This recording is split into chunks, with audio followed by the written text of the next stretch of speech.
सभी का दिन मंगलमय हो। मैं मानवेंद्र कुमार कुशवाहा, आचार्य हिंदी, सरस्वती विद्या मंदिर, डॉक्टर हेडगेवार नगर, वरवत सेना बेतिया।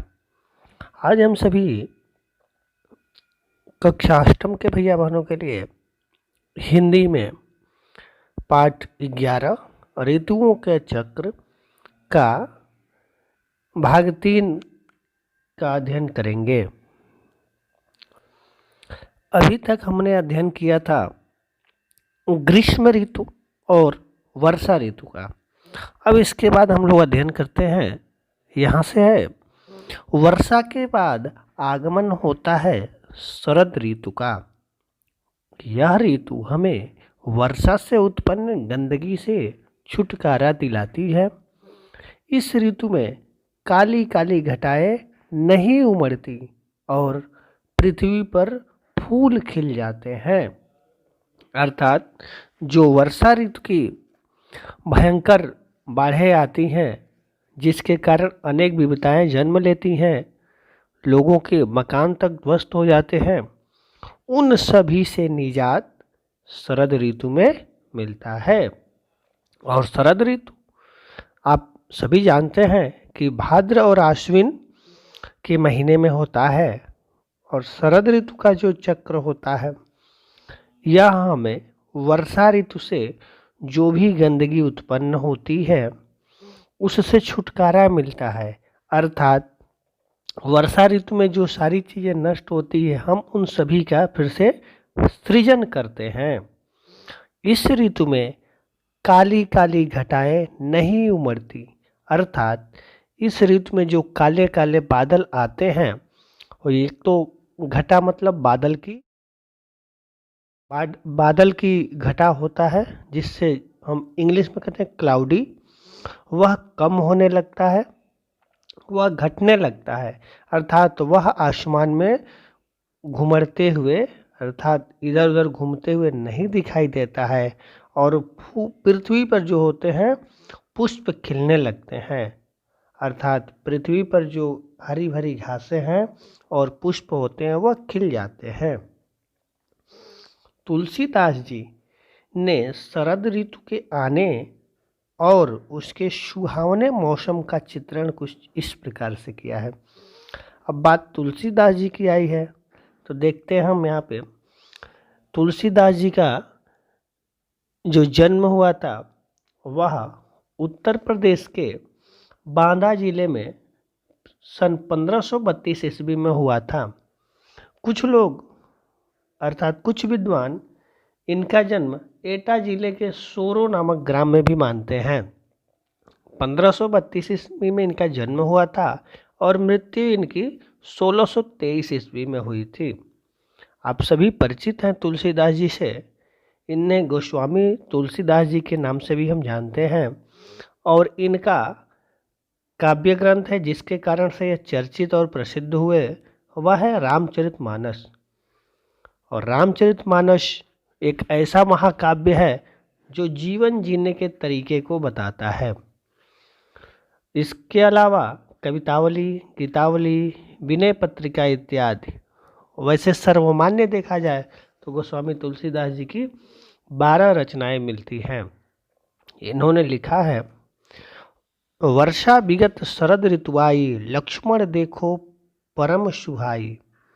अर्थात हे लक्ष्मण, देखो वर्षा ऋतु विगत अर्थात बीत गई है और शरद ऋतु आ गया है।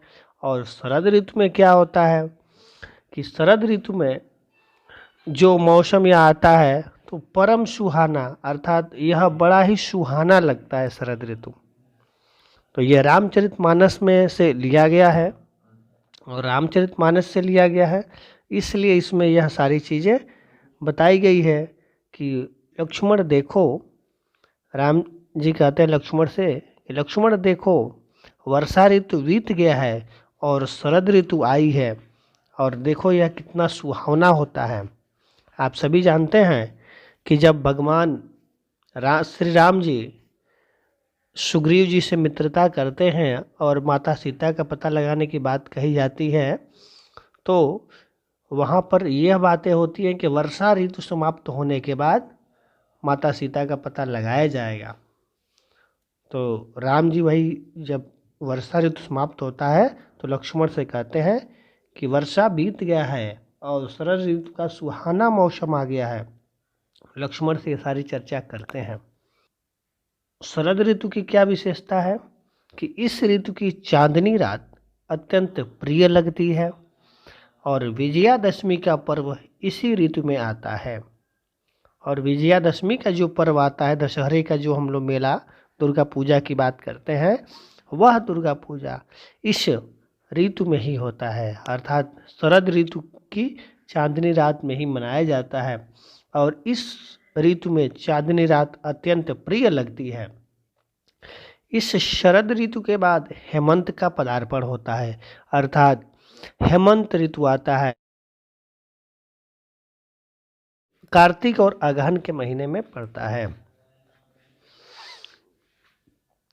अब रातें बड़ी होने लगती हैं, अर्थात सूर्य दक्षिणायन होने लगते हैं और रातें बड़ी होने लगती हैं और दिन छोटे होने लगते हैं। और यहीं से जाड़ा अर्थात ठंडी का मौसम आरंभ हो जाता है, पर अभी उसमें तेजी नहीं आती, अर्थात अब ठंडी का प्रारंभ हो जाता है परंतु उसमें अधिकता नहीं होती, अधिक ठंड नहीं लगता है।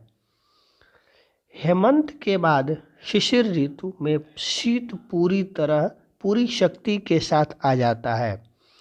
यानी हेमंत के बाद जो पूष और माघ का महीना आता है जिसमें शिशिर ऋतु कपकपाने वाली ठंडक पैदा करती है और इसमें कहा भी गया है कि शीत पूरी शक्ति के साथ आ जाता है, यानी ठंडा बहुत पड़ता है इस महीने में।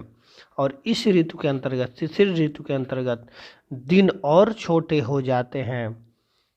और इसके लिए लाभ देखिए कि इसमें लाभ की बात कही गई, स्वास्थ्य के लिए यह ऋतु श्रेष्ठ मानी जाती है, अर्थात स्वास्थ्य के दृष्टिकोण से देखा जाए तो यह ऋतु श्रेष्ठ मानी जाती है, उत्तम मानी जाती है, क्योंकि इस ऋतु में पाचन शक्ति बिल्कुल ठीक रहती है, अर्थात भोजन किया जाता है, रातें बड़ी होती हैं तो भोजन करने के बाद पाचन शक्ति सभी भोजन पच जाते हैं, इसलिए पाचन शक्ति बिल्कुल सही रहती है। हाँ, इस ऋतु के लिए कुछ समस्या होती है, वह निर्धन वर्ग के लिए। निर्धन वर्ग के लिए यह ऋतु कष्टदायक होती है। क्यों कष्ट देने वाली होती है? क्यों उनको दुख होता है? क्योंकि उनके पास ऊनी वस्त्रों का अभाव रहता है, क्योंकि उनके पास ऊनी वस्त्र नहीं रहते हैं, ऊनी कपड़े नहीं रहते हैं, जिससे वह पहनकर इस ठंडी की रातों को बिता पाते। इसलिए निर्धन वर्ग के लोगों के लिए यह ऋतु बड़ी ही कष्टदायक होती है। इस ऋतु को पतझड़ भी कहते हैं, अर्थात इस ऋतु का एक दूसरे नाम का हम अगर बात करते हैं, अगर प्रश्नोत्तर आपसे पूछा जाए तो पतझड़ किस ऋतु को कहा जाता है, तो आपका उत्तर होना चाहिए शिशिर ऋतु को पतझड़ कहते हैं। शिशिर के पश्चात आगमन होता है वसंत का, और जब ठंडी का मौसम समाप्त होने लगता है धीरे धीरे तो हमारा मौसम आता है फाल्गुन और चैत, अर्थात फागुन और चैत आता है, जिसमें हमारी वसंत ऋतु का आगमन होता है। इसे ऋतुराज, ऋतुओं का राजा भी कहा जाता है। इस ऋतु में प्राकृतिक सौंदर्य में असीम वृद्धि हो जाती है। इस मौसम में प्राकृतिक सुंदरता में बहुत वृद्धि होती है, जिसकी तुलना नहीं की जा सकती। यह ऋतु बड़ा ही लुभावना होता है और सुहाना होता है। देखिए, आपको यहाँ पे चित्र में दिखाई भी दे रहा होगा कि इस ऋतु में पुष्प, पेड़ पौधे किस प्रकार से हो जाते हैं। अभी हम लोगों ने पढ़ा ऊपर कि पतझड़ क्यों कहते हैं, क्योंकि शीत की अधिकता के कारण वृक्षों के पत्ते झड़ जाते हैं, और वृक्षों के पत्ते झड़ जाते हैं तो वह पतझड़ मौसम कहते हैं शिशिर को। इसके बाद जो वसंत आता है वह इन सभी वृक्षों में पत्ते लाता है, पुष्प खिलते हैं। इस कारण से इसे ऋतुराज, ऋतुओं का राजा कहते हैं, क्योंकि इस ऋतु में प्राकृतिक सौंदर्य बड़े ही सुंदर और मनोरम हो जाती है। वसंत ऋतु में बागों और खेतों की शोभा देखते ही बनती है। इस ऋतु में बागों और खेतों की, बागों में पेड़ों पर नए नए पत्ते आ जाते हैं, पुष्प खिलने लगते हैं, बड़े ही सुंदर वन बाग बगीचे लगने लगते हैं, और खेतों में सरसों की पीली पीली पुष्पें दिखाई देने लगती है। चारों तरफ पीली हरियाली दिखाई देती है। आम के वृक्षों में मंजरियाँ लग जाती हैं, जिसे हम मोजरे कहते हैं, वह लग जाती हैं। खेतों में सरसों के पीले फूल लहलहा उठते हैं। ये सभी चीज़ें वसंत ऋतु में घटित होती हैं, और वसंत ऋतु इसीलिए सुहावना हो जाता है, जिसे हम ऋतुओं का राजा कहते हैं। अब कवि सेनापति वसंत की शोभा का वर्णन इस प्रकार करते हैं। कवि सेनापति जी के बारे में सभी विद्वान एकमत नहीं हैं। इनके न ही सही जन्म के बारे में पता चल पाता है और न ही मृत्यु के बारे में। हालांकि कुछ जगहों पर देखा जाता है कि इनका जन्म संवत 1664 विक्रमी में माना जाता है। 1664 विक्रमी में माना जाता है। संवत है यह। संवत में आप जानते हैं सन से संवत बनाने में 57 को घटा दिया जाता है, 57 को घटा देता है, तो यह ईसवी सन में बदल जाता है। और ईसवी सन से यदि विक्रमी संवत में जोड़ना हो तो 57 जोड़कर बना देते हैं। तो इनका संवत 1664 में विक्रमी संवत में हुआ था। इनको भक्ति काल और रीति काल के बीच का कवि मानते हैं। भक्ति काल में यह कृष्ण भक्ति कवि थे, और रीति काल में इन्होंने प्राकृतिक सुंदरता का वर्णन किया है।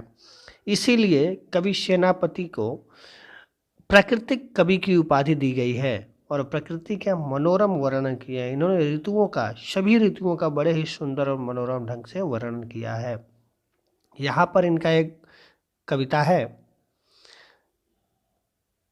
बरन बरन तरु फूले उपवन बन, सोई चतुरंग संग दल लहियत है।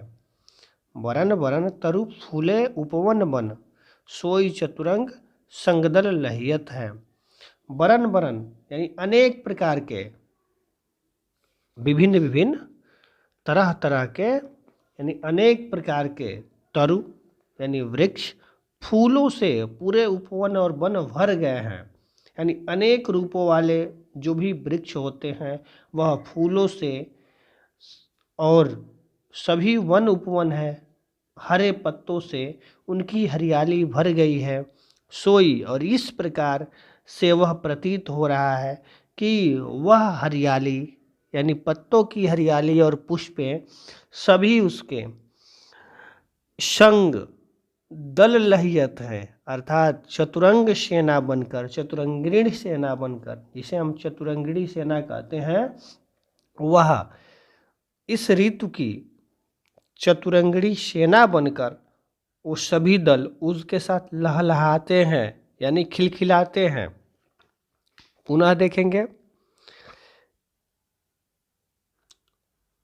वरन वरन तरु फूले उपवन बन, अनेक रूपों वाले वृक्ष को फूलों से वन उपवन में हरियाली आ गई है, और ऐसा प्रतीत हो रहा है कि किसी राजा की चतुरंगिणी सेना, अर्थात इस ऋतुराज वसंत की चतुरंगिणी सेना उसके साथ उसके दल बनकर चारों तरफ लहलहा रहे हों, यानी खुशियाँ उत्पन्न दे रहे हों।